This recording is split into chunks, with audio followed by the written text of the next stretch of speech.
So hey guys, my name is Manish Agrawal and welcome back to my channel. तो how to draw Rashmika Mandanna का ये third episode है। अगर आपने पहले दो एपिसोड नहीं देखे तो जाइए फटाफट देख के आइए। आज के एपिसोड में मैं आपको बताने वाला हूँ कि किस तरीके से आप लिप्स, टीथ और माउथ के सराउंडिंग का एरिया बना सकते हो, इसके बारे में बात करेंगे। और अगर आपको सीखना है कि आईज, आईब्राउज और नोज कैसे बनाते हैं तो वो मैंने फर्स्ट और सेकंड एपिसोड में बताया हुआ है, तो वो देख के आइए, आपको बहुत ज्यादा इन्फॉर्मेशन मिलेगी। और ये वीडियो भी आपके लिए बहुत ज्यादा इन्फॉर्मेशनल होने वाली है, तो स्किप करके मत देखिएगा। बहुत इंपॉर्टेंट चीजें बताइए तो उसको ध्यान से सुनिएगा और ऑब्जर्व करिएगा, ठीक है। आपको देखना भी और सुनना भी दोनों काम करना है, ठीक है। तो वो ज्यादा इंपॉर्टेंट है। और बिना किसी देरी के वीडियो शुरू करते हैं।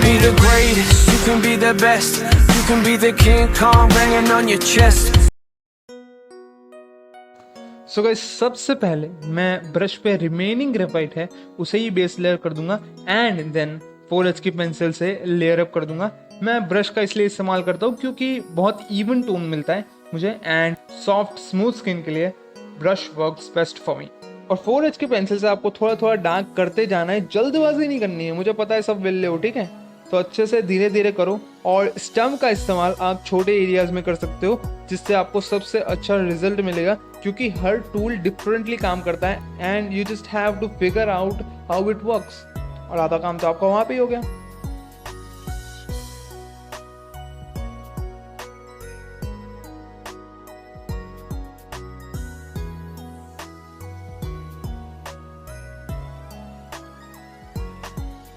अब जो भी डार्क एरिया है मैं उसमें मैकेनिकल पेंसिल की मदद से डार्क कर दूंगा, क्योंकि पेंसिल से इतना डिटेलिंग नहीं हो पाता है। मैकेनिकल पेंसिल की लिड पतली होने के कारण वो डिटेलिंग अच्छे से हो जाती है।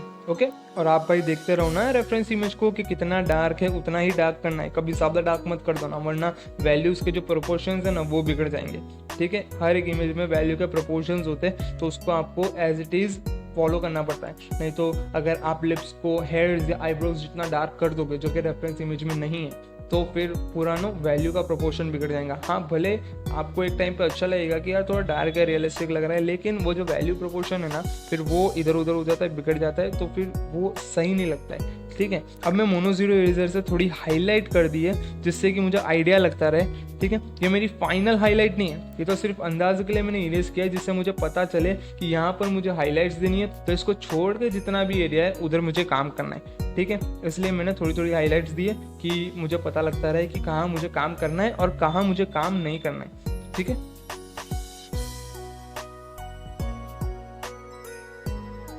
और आपको क्या करना है कि जो अपर लिप है उसका जो लोअर लाइन है और लोअर लिप का जो अपर लाइन है जो दांत से अड़े हुए तो उसको डार्क कर देना है, ठीक है। तो उससे क्या एक डेप्थ मिलेगी जिससे लगेगा कि जो टीथ है ना वो अंदर है और लिप्स बाहर है, ठीक है। ये इल्यूजन के लिए आपको वही करना पड़ेगा, मैं जैसे कर रहा हूँ वैसे करिए आप, ठीक है।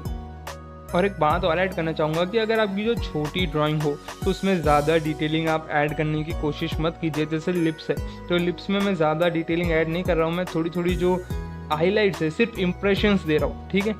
लाइंस की, हाईलाइट्स की सिर्फ इंप्रेशंस दे रहा हूँ मैं, ज़्यादा कोई हाईलाइट्स या फिर जो लिप्स में क्रीज होती है वो हर एक क्रीज, वो हर एक रिंकल ये नहीं बना रहा हूँ मैं, क्योंकि वो बहुत छोटा लिप है, ठीक है। आप इतनी छोटी ड्राइंग पे ज़्यादा डिटेलिंग ऐड नहीं कर सकते वरना वो सही नहीं लगेगा, अच्छा नहीं लगेगा, ठीक है। आपको डिटेलिंग ऐड करने के लिए थोड़ी जगह बड़ी होनी चाहिए, ठीक है। अब जब बड़ी पोर्ट्रेट बनाओ, मेरा जो फिस्ट है उसके जितनी पोर्ट्रेट है तो इतने एरिया में आप ज़्यादा डिटेलिंग ऐड नहीं कर सकते। तो अगर आप बड़ी पोर्ट्रेट बनाओ लाइक A3 साइज़ के पेपर पे बनाओ आप, तो उसमें ज़्यादा डिटेलिंग ऐड कर सकते हो, लेकिन इसमें आप ना ही कोशिश करो तो बेहतर रहेगा। अब आप देख रहे होंगे कि मैं ब्रश पूरे टीथ पे भी घुमा रहा हूँ, फिर पूरे लिप्स पे भी घुमा रहा हूँ। तो ऐसा क्यों कर रहा हूँ मैं कि कोई भी वाइट एरिया खाली ना रह जाए, ठीक है। टीथ भी हमें पूरी एकदम वाइट नहीं करने, ठीक है, उसमें भी शेडिंग करनी है। और इसलिए भी करता हूँ कि मेरे ब्रश पे उतना ग्रेफाइट आ जाए जिससे मैं जो सराउंड का एरिया है मेरे माउथ का उसमें थोड़ा ग्रेफाइट ऐड कर सकूँ, जिससे मुझे इवन टोन मिलते रहे, ठीक है। और हमारे जो लिप्स के ऊपर का जो गड्ढा जैसा होता है, ठीक है, उसको क्या बोलता है आई डोंट नो, सॉरी, लेकिन उसका एक डिफरेंट शेप होता है, ओके। तो वो शेप को अचीव करने के लिए मैं ब्लेंडिंग स्टम्प का यूज़ ही करूँगा, ठीक है, ब्लेंडिंग के लिए, क्योंकि ब्रश से वो शेप अचीव नहीं होगा, क्योंकि ब्रश वही साइज़ का है, ठीक है। तो ब्रश से वो ब्लेंडिंग नहीं होगा, तो उसके लिए मैं पेपर स्टम्प का यूज़ करूँ, ठीक है। तो आप भी पेपर स्टम्प का यूज़ कीजिए ऐसी जगहों पर जहाँ पे आपको कोई प्रिसाइज शेप की शेडिंग करनी हो, वहाँ पर ब्लेंडिंग स्टम्प भी अच्छा रहेगा, ठीक है। तो अब आप जैसे कि देख सकते हो कि जो माउथ का ऊपर वाला पार्ट है तो उसमें जो लेफ्ट वाला पार्ट है वो डार्क है और जो राइट वाला पार्ट है वो लाइट है। तो आपको बैलेंस करना है, ठीक है। दोनों पार्ट एक जैसे मत कर दो ना, ठीक है। बहुत डिफरेंस है दोनों में। लेफ्ट वाला पार्ट बहुत डार्क है और राइट वाला लाइट है बहुत, ठीक है। जैसे मैंने नीडेड इरेजर से इरेज किया तो आपको वैसे ही पता रहना चाहिए, ठीक है, कि आप क्या कर रहे हो, कितने वैल्यू दे रहे हो उसको, ठीक है। डार्क दे रहे हो, लाइट दे रहे हो, वो आपको पता रहना चाहिए, ठीक है। क्योंकि कैसा होता है कि आप कभी कभी डार्क बना देते हो फिर उसको इरेज करना पड़ता है। तो ये सब माथापच्ची नहीं करनी हो तो आप पहले से ही ध्यान रख के कीजिए, ठीक है, कि कहाँ कौन सी वैल्यू चाहिए, ठीक है। इसलिए मैं बोलता हूँ कि धीरे धीरे करिए, लेयर अप करके करिए, ठीक है। तो इससे आपकी ड्राइंग अच्छी भी दिखेगी और आपको आगे क्या करना है, अगला स्टेप क्या लेना है वो भी आपको पता रहेगा, ठीक है। वरना हम बहुत टाइम ऐसा करते हैं कि जो नहीं करना होता वो कर देते हैं, फिर रिग्रेट करते हैं यार कि अब इरेज करना पड़ेगा। और आप एक जगह पे बहुत ज्यादा काम कर लेते हो, फिर वहां पे अगर इरेजर पड़ता है ना तो मुझे पता है कि यार जो इरेज करना होता है वो तो नहीं होता है और जो नहीं करना होता है वो हो जाता है, ठीक है। और फिर इतना ज्यादा फ्रस्ट्रेशन होती है कि अब वापस करना पड़ेगा और जो पहले का लुक है वो भी नहीं आता, ठीक है।